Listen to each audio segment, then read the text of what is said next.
అందరికీ నమస్కారం. ఈరోజు మనం హనీ యొక్క క్వాలిటీ టెస్ట్ చేయబోతున్నాం.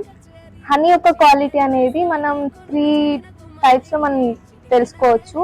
అది ఎలా అంటే ఫస్ట్ది మనకి కలర్తోని ఫస్ట్ చేంజెస్ అనేది కనిపిస్తుంది. అండ్ ఇది వచ్చేసి నాన్న తెప్పించాడు ఊరి నుంచి. అండ్ ఇది నేను కొన్న హనీ. సో దీంట్లో ఏది బెస్ట్ క్వాలిటీ అనేది చూద్దాం. ఎప్పుడైతే మనం తెచ్చిన తేనెని నీళ్ళల్లో వేసినప్పుడు అది ఈజీగా నీళ్ళల్లో కలిసిపోయింది అనుకోండి, దాంట్లో చక్కెర కానీ బెల్లం కానీ కలిసినట్టు అనమాట. లేదు అది డెన్సిటీ అలానే ఉంది అంటే అది ప్యూర్ హనీ. ఒకవేళ ఇంకా ఇలా తెలుసుకోవాలంటే మనం వాటర్లో వేసి దాన్ని తిప్పినప్పుడు honeycomb like structures form అయినాయి అనుకోండి, హెక్సాగోనల్ సెల్స్ అనేటి ఆకారాలని కనిపిస్తే అది ప్యూర్ హనీ. అలా ఫామ్ కాలేదు అంటే అది నాణ్యమైన తేనె కాదు అని.